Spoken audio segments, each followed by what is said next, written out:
நீங்கள் கிராமத்தில் இருக்க பெரியவங்கள்ட்ட கேட்டால் சொல்லுவாங்க. இப்போ சில பெரியவங்களுக்கு தெரியும். இதே கார்த்திகை மாதத்தில் வீட்டு வாசலில் மட்டும் இல்லை சார், குப்பை கிடங்குக்கு நம்ம பூஜை பண்ணுவோம்.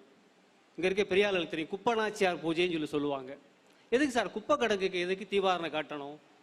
தீவாரணை என்பது சாமிக்கு மட்டும்தானே காட்டணும், ஏன் குப்பைக்கு காட்டணும்? அது நம்ம பண்பாட்டு கூறில் ஒன்று. இன்றைக்கி நம்ம வீட்டில் வர குப்பைகளெல்லாம் கேரி பேக்கில் போட்டு கெட்டி தூய்மை பணியாளர்கிட்ட கொடுத்து விட்டுறோம். உங்கள் சின்ன வயசுக்கு போய் பாருங்கள், எல்லா தெருவுலையும் ஏதாவது பெரிய கிடங்கு இருக்கும். அதுக்கு பேர் உரக்கிடங்குன்னு பேர்.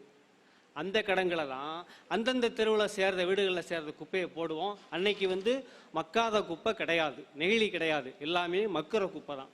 காய்கறி, சாம்பல், வைக்கல், மாட்டுச்சாணம், இப்படி எல்லா குப்பையும் அந்த குப்பை குழிகளை நம்ம போடுவோம் சார். அது மெல்ல போட்டு போட்டு பெரும்பாலும் அது யார் மாடு வச்சுருக்கிறாங்களோ அவங்க வீட்டுக்கு முன்னாடியோ பின்னாடியோ இருக்கும். கொஞ்சம் கொஞ்சமாக குப்பை சேர்ந்து சேர்ந்து அது சின்ன குன்று மாதிரி வளர்ந்துடும். அந்த குன்றுக்கு பேர் மூத்த தேவி. அந்த குன்றுக்கு பேர் மூத்த தேவி. மூத்த தேவி என்பது நம் தமிழர்களின் தொல் தெய்வம், மூத்த தெய்வம். இப்போ விவசாய காலத்தில் அங்கே விவசாய வயக்காட்டில் பயிர்களை நட்ட பிறகு அதுக்கு உரம் வேணும் இல்லையா? அந்த உரத்துக்கு இந்த குப்பையை அள்ளிட்டு போவாங்க. யாரை? இந்த மூத்த தேவியை கூப்பிட்டு போவாங்க. இந்த மூத்த தேவி வயக்காட்டுக்கு போனாதான் வயக்காட்டில் இருந்து தானியங்கிற சின்ன தேவி வீட்டுக்கு வருவாங்க.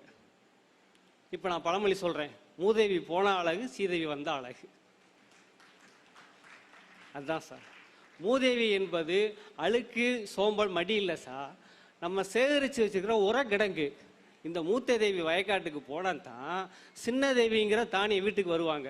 அந்த பழமொழியோட அர்த்தம் மூதேவி போனால் நல்லது, சீதேவி வந்தால் நல்லதுன்னு சொல்கிறோம். அப்போ ஒரு பண்பாட்டை ஏன் காரணம் தெரியாமல் விளக்கு பொருத்தி கொண்டாடிக்கிட்டு இருக்கிறோம், ஒரு பண்பாட்டை ஏன் தெரியாமலே தவறாக புரிஞ்சு நிப்பாட்டி வச்சுருக்கிறோம்.